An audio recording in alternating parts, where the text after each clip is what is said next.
everyone. Welcome to another edition of Spilling the Tea on GovCon. I'm Teresa Moon, Director of Market Strategy for Parabolis. We are the preeminent partnership for government contractors, providing holistic support that includes a line of credit to fund your growth. The purpose of this podcast is to assist small businesses with success in the federal marketplace by introducing them to industry experts and resources that they may not otherwise know about. Today, we welcome back our guest, Chris Griesedieck, government contracts legal expert and counsel at Venable. Chris joined us not long ago to highlight some of the many changes we're seeing in procurement these days, and I asked him back today to give us an update. Chris has a wide range of knowledge in our industry, and we appreciate his expertise to shed light on things our listeners have been asking about. But before we get started, Chris, welcome back. Thanks, Teresa. Really good to be back. Great. Thank you so much. If you wouldn't mind, can you give the listeners who may not have heard our last episode together, give them a brief introduction of yourself, talk about your expertise and insight, how you came to get into this industry? For those who weren't around last time, I'm Chris Griesedieck, counsel at Venable. I've been here at the firm since 2016 doing government contracts. And, our practice group here does everything: bid protests, claims, SBA regulations, you name it. We've looked at it before or will again in the future. I'm from St. Louis, Missouri originally. I did not originally think I would be a government contracts lawyer, but I fell in love with it when I first came to Venable, and I've been doing it ever since. Well, that's awesome. I know that me in particular and our team, we appreciate having you around, and, your expertise lends itself to this program wonderfully. We've got a whole array of things that we could talk about all day long, but I think there's some pressing topics that are front of mind to a lot of people that we've been talking to lately. And when we had you on the show the last time, we talked a little bit about, things about termination for convenience and how that was affecting people who were involved in federal contracting at this time. And we talked a little bit about the broad, oversweeping, subject on FAR Overhaul, which is, huge and very welcomed in some circumstances, but it's making people uncomfortable because a lot of, especially on the political side, they're not commenting on things until it drops. And so we've got a whole lot of speculation. We know a little bit, but then there's a whole bunch of speculation. And I thought, what better way to understand where we've come from to where we're going than to have an expert like you on. And so with that being said, I wanted to dig a little deeper into the FAR today, particularly with regard to Part 6.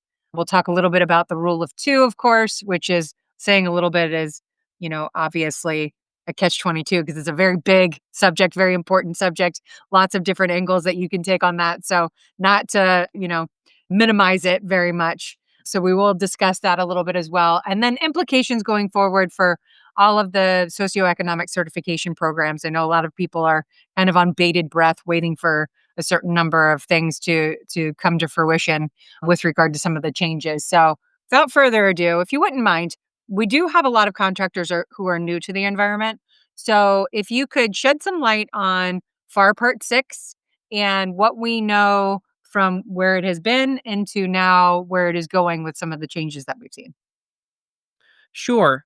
So FAR Part 6 is the implementation in the regulations for the Competition and Contracting Act of 1984, CICA, as it's called in the industry.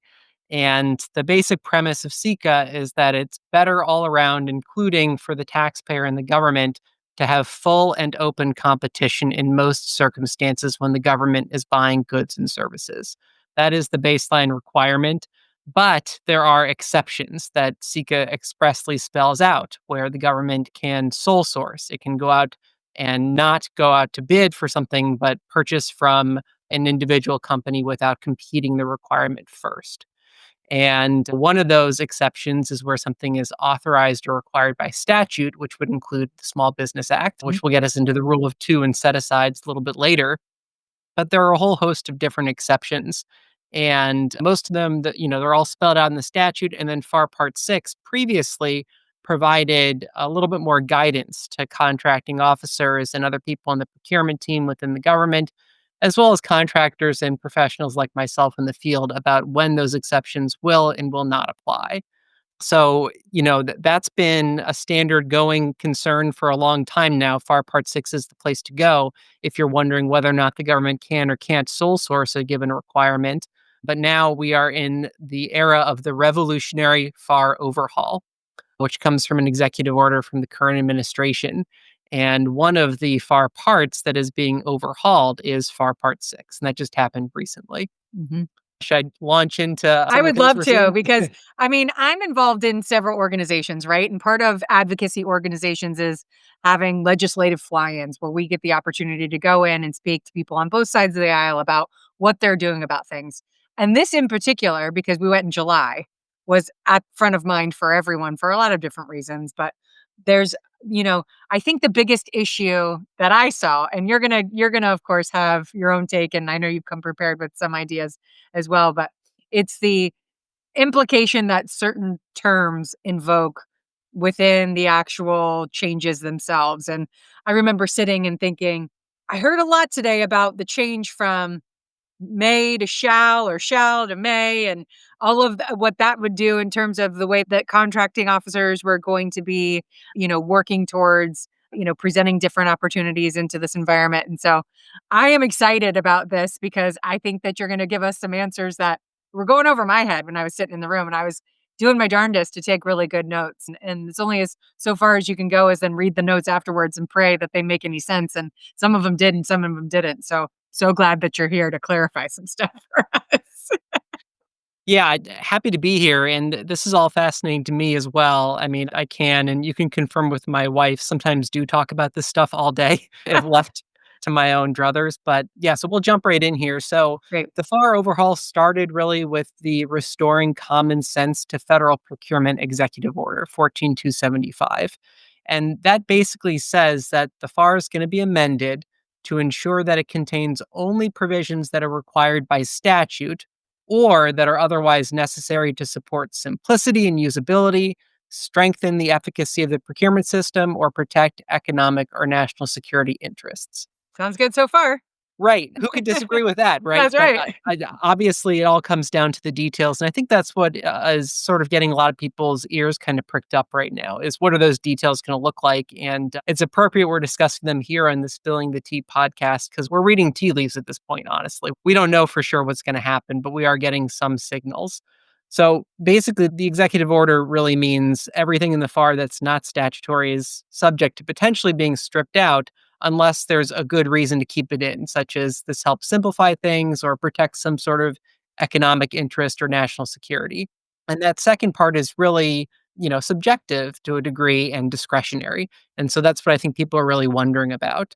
So I went through the FAR Part 6 overhaul and, I used some fancy software and did a line in, line out track changes and read through it.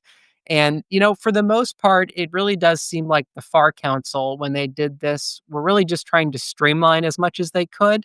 And the substantive changes are relatively minor. They Mhm. really had to do more with, is a justification and approval document when the government decides that it is not going to compete something on a full and open basis, and instead they are going to sole source it or otherwise restrict competition.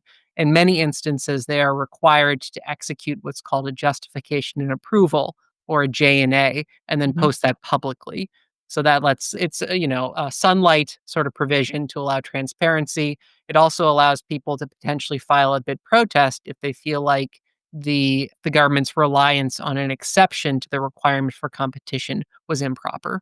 So the biggest difference that I actually identified wasn't with the substance, but it was really more about the level of detail that is in the regulation itself.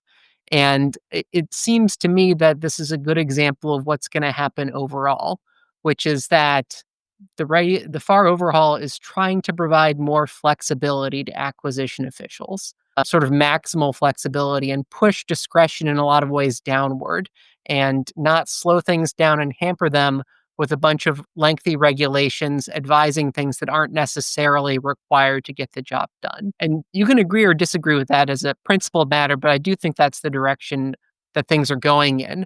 And so a good example here is that previously, all of the different exceptions to SICA that were in the FAR, almost all of them had more specific examples of when they might apply. So a good example is there can be an exception if only one responsible contractor is available to do the work. And the prior version of the FAR which is still in effect for some agencies. Not every agency has accepted all of the portions of the FAR overhaul yet. They're being rolled out on a deviation basis. We talked about that last time. But in the prior version, the pre-overhaul version of the FAR, I guess I'll put it that way, those exceptions had specific examples. So, one of them was for, if there was some sort of intellectual property issue where the only contractor who had the data rights necessary to do the work is the incumbent. And so the agency wants to sole source to them. That very specific example of when you can apply that exception isn't in the new version of the FAR post overhaul. And so for acquisition officials who have been around for a while and know how these things work, they don't need that in there anyway. Right. But for people who are still new and getting their bearings, they're going to have to learn some other way. And to its credit, the FAR Council is rolling out as it goes practitioner albums and guidance documents and things. And I think a lot of the non statutory stuff is going to show up there instead.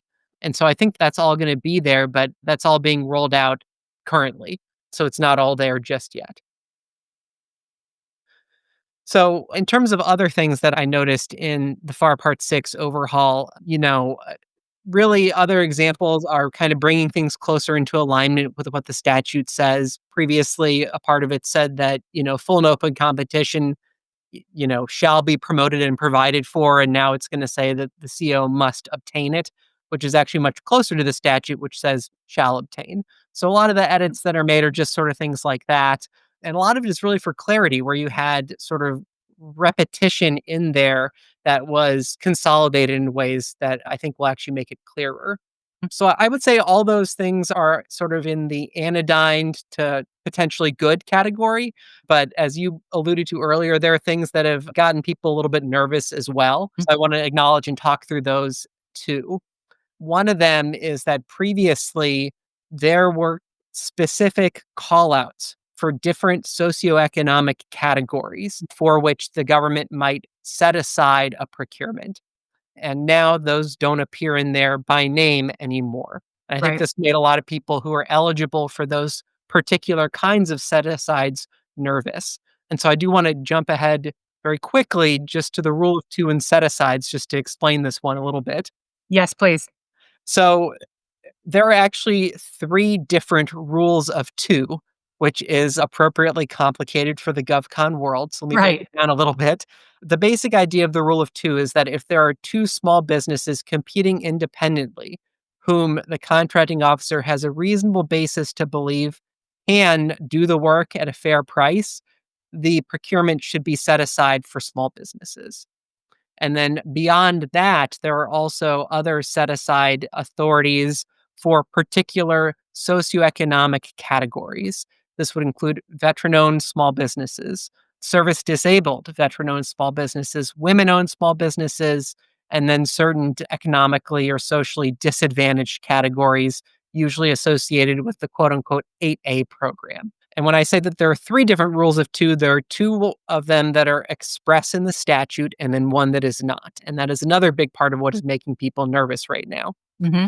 So the rule of two for the Department of Veterans Affairs is statutory. The statute expressly says, thou shalt apply this rule of two that I just described. Then the Small Business Act has a rule of two that is also express in the statute for procurements between the micro threshold, the micro purchase threshold, which is $10,000, and the simplified acquisition threshold, which is generally $250,000. So Hmm. within that range, also, rule of two mandatory, always have to do it at the statutory level. For all other procurements, so basically anything that's not the VA and that is above $250,000, you are actually relying on the FAR for the rule of two, not the statute. The FAR at FAR 19502 2B implements a different part of the Small Business Act that says a fair proportion, quote unquote, of federal contract awards should go to small businesses. And the rule of two, as a matter of policy, has been in the FAR since 1984. And actually, even before that, it was adopted by the Navy in the 60s. But for anything that's non-VA above $250,000, it's not Congress saying you have to do the rule of two. It's the FAR saying it, and then the SBA's own regulations as well. Right. And so now we're in an environment where there's an executive order saying, hey, anything that's not statutorily mandated, we're considering pulling it back now. And so I think that's why there's been this concern that the rule of two is in jeopardy. And this leads us back into the revolutionary FAR overhaul because people are looking at different parts of it, trying to read the tea leaves in terms of what's going to happen to these set asides. Mm. And it's really important because this is something the SBA pointed out last year. Of all federal dollars that go to small businesses, about 65% of them are via set asides. And most of those set asides are coming because of the rule of two. And so, if the rule of two were to go away, it could suddenly result in a pretty substantial proportion of dollars that are currently going to small businesses, which might go elsewhere. Right.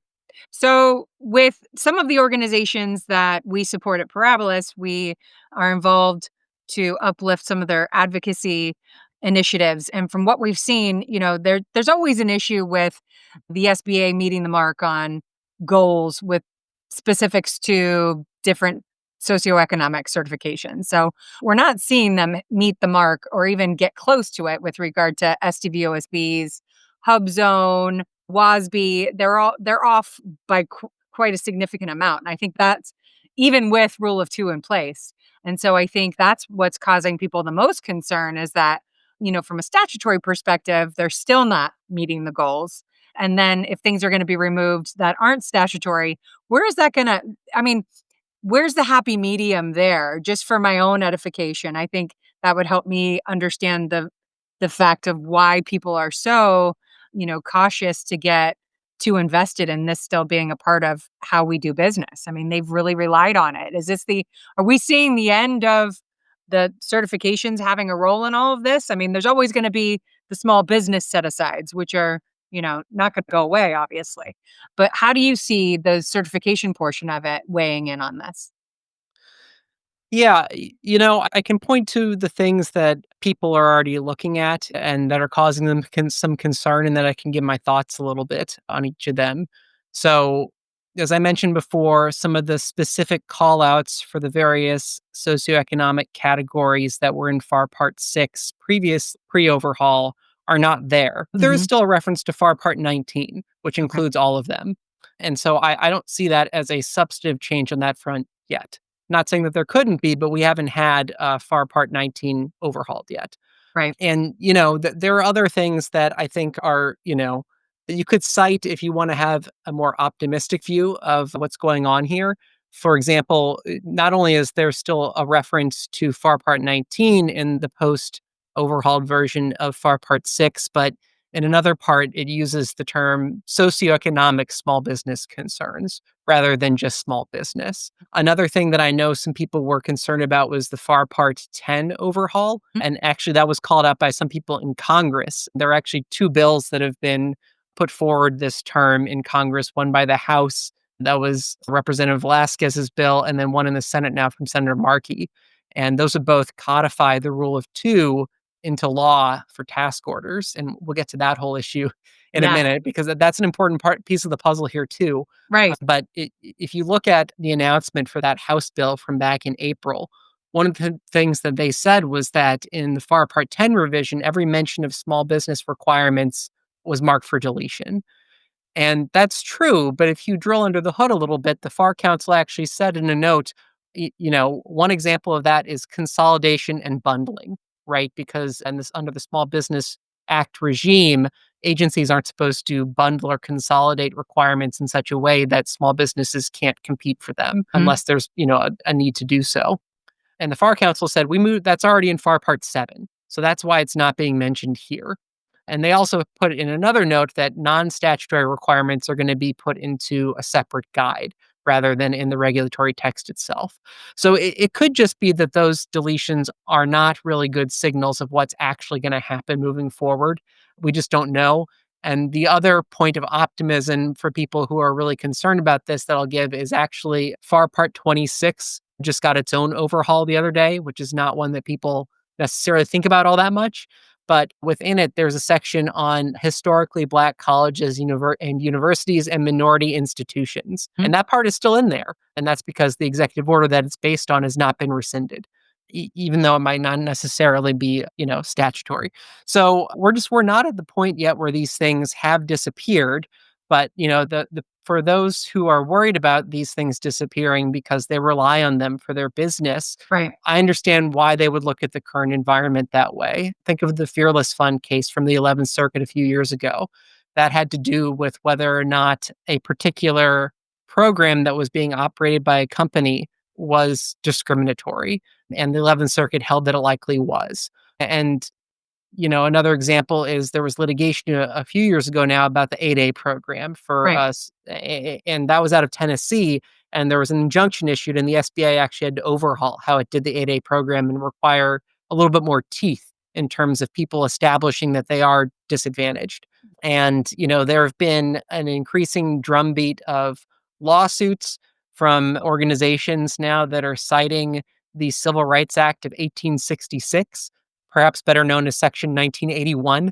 And that litigation actually applies to discrimination in private contracting, just between two private companies. Mm. And so, there are concerns now that supplier diversity programs might be implicated by those sorts of lawsuits. And so people are looking at these things in the current environment and asking, I think not unreasonably, what is the future going to hold for things that are not just small business or not just veteran owned small business, but those other categories that have been big focuses for the current administration. And, I don't have the crystal ball, but Right. what I can say is that I haven't seen anything in the revolutionary FAR overhaul yet that says that that's certainly where the administration is going, is getting rid Mm. of those things. There are hints kind of going in either direction at this point. And that's my opinion. Yeah. I mean, how I know this is also a crystal ball question, but in your opinion, based off of the expediency of how things have gone so far, how long do you think people are going to wait for the rest of all of this to happen? Because, as you said, not all agencies have the same policies as it pertains to a lot of different things. And we also have to see the executive office where things will fall because there's a lot of guidance that drops spur of the moment as well. Is there any type of, I know there was a deadline put for different agencies to have their presentation of redevelopment by a certain time period. Is there any, insight that you can provide as to not so much where they're going to fall once the actual details drop, but what the timeline might be? I mean, do they have a buffer period? I know that there's a deadline. Is there a buffer after that? Because no one's talking about it. So it's like, your bill is due on the 15th, but you get a grace period afterwards. Is there a grace period here? Yeah, so I think you're referring to maybe the consolidation executive order, Yes. right? Yeah, so that one has a few different deadlines in it. I think that's all still in process right now. And so we don't know exactly what is going on. There was a presentation several weeks ago by the General Services Administration, and that's up on their website that talks through a little bit of it, but it's safe to say there weren't a whole lot of details yet because it's still being hashed out, understandably, I think. Right. What I can say about it is that from a small business perspective is this. I think where I see it coming up the most is this idea of consolidation and category management and whether or not it is more likely to lead to dollars going away from small businesses. And I think the concern there, I read an interesting piece from the Brookings Institution about this. The critique that they had was that category management can become anti-competitive Yeah. because it sort of filters dollars to larger acquisition vehicles for the sake of efficiency. But it may well be that those vehicles don't have a lot of small businesses, if any, on them. Mm. Or if they are on them, they're not set up as well to compete against large businesses on those vehicles. And the vehicles may not have a mandatory set aside, which Right. gets us to the other topic that I wanted to talk with you about, which is the rule of two in task orders. Yes. And this is something that has been certainly in flux. So, kind of backing up a little bit here, there is a split between the Government Accountability Office and the U.S. Court of Federal Claims, the two places that are primarily responsible for enforcing procurement law against procurement agencies and ensuring that they are doing procurements the right way. There's a split between those two bodies about whether or not contracting officers have an obligation to apply the rule of two to task orders that are awarded off of these big government-wide acquisition contracts, or GWACs. The GAO's view has been set out probably at its most fulsome in a 2020 decision called Itility, and the Court of Federal Claims view has been set out most fully in a decision from the chief judge there, Judge Solemson, in his decision in Tolliver, also from 2020. And the Judge Solemson view is that the rule of two applies very early on in the acquisition cycle. That FAR part I mentioned before says that the rule of two applies to any acquisition. And so that would include task orders. And you can't avoid the rule of two by just having a requirement that you need and just saying, well, this requirement happens to fall within this existing GWAC. And so I'm just going to issue a task order off of that. And the rule of two doesn't apply there. The GAO's view is different. The GAO says, well, hold on. In 2010, Congress passed an amendment to the Small Business Act that's been codified at Section 644R of the U.S. Code. And it says that contracting officers may, at their discretion, and that's how the FAR puts it as well, and the SBA's regulations, Mhm. may at their discretion set aside task orders for small businesses. And so their view, the GAO's view, is that may means may. It does not Right. mean must, and discretion means discretion. And so the rule of two need not be applied. And actually, to do otherwise would conflict with SECA. And really, it's really not so much SECA, but Federal Acquisition Streamlining Act and FAR Part 16, which say that agencies have to give a quote unquote fair opportunity to everybody who is on a GWAC to compete for task orders. And so the conflict there in the GAO's mind is that, hey, if you don't, or if you do set aside, you're not giving everyone a fair opportunity.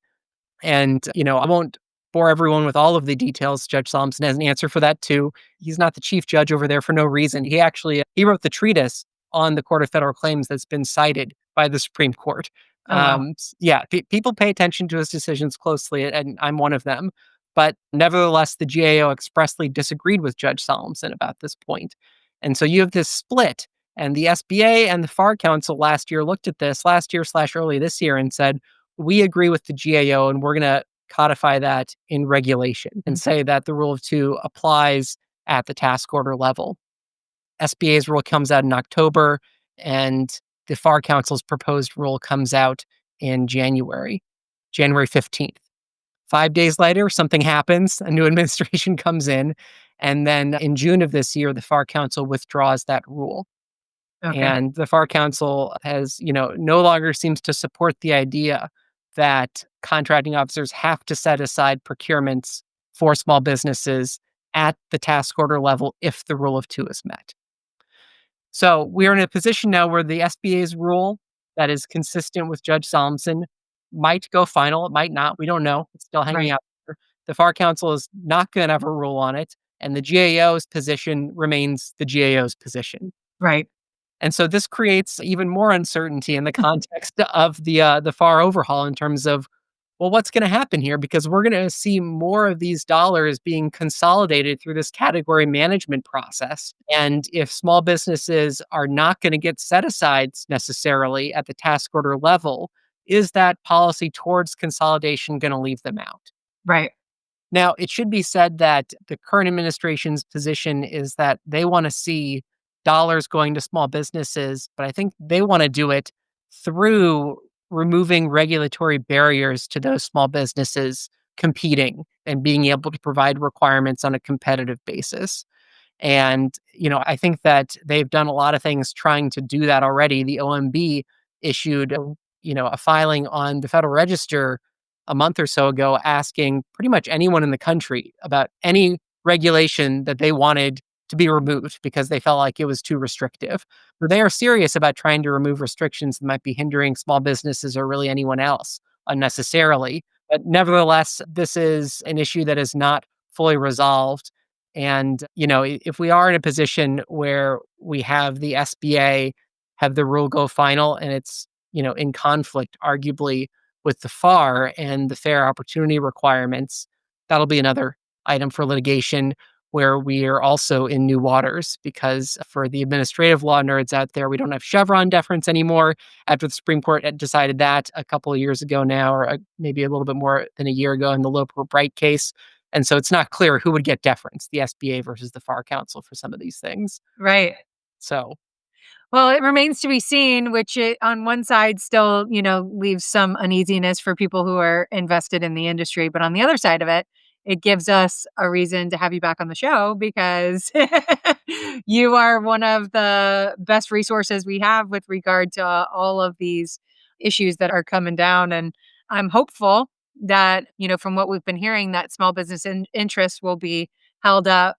I know that everyone that listens to the show is hoping the same. And so we'll just have to wait and see. It's one of those things. We don't have a crystal ball, like you said. We don't know. We just keep going business as usual until something happens.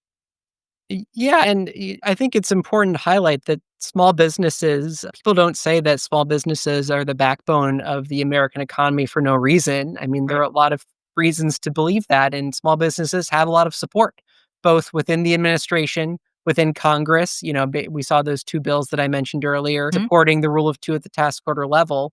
And, even people within academia, I don't know how many of your listeners pay attention to Nash and Sabinic, sort of the academic gods of the government contracts world for decades, and the treatise there, the Nash and Sabinic report, also came out in support of Judge Solomson's interpretation of things over the GAOs when it comes to the rule of two and task orders. So, I think there are a lot of reasons to believe that things aren't going to be all doom and chaos, but we are still in a transition period where policies are being worked out. So I think there's going to be uncertainty for some time. Yeah. But I appreciate the silver lining that you've just provided as well. And I think that's a good place for us to leave this conversation. And then, hopefully we can convince you to come back again when we get some more solidification of what's to come. And like always, I really appreciate the diligence that you put into, providing us with the information. And I certainly appreciate the way that you break it down because it isn't easy to understand. And I personally couldn't do it without you. So thank you so much again for being here. Thank you, Teresa. I'd love to come back anytime. This is always fun. Well, thank you. I'm going to hold you to it. And thank you all for coming back to us again. As always, we pride ourselves on sharing the most insightful and exciting people and information to help you better navigate your GovCon journey.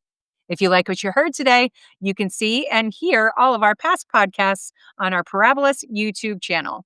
Stay tuned for all of our future guests in the coming months as we help you grow to great heights in the year ahead. I'm Teresa Moon, and this is Spilling the Tea on GovCon. Have a great day, my friends.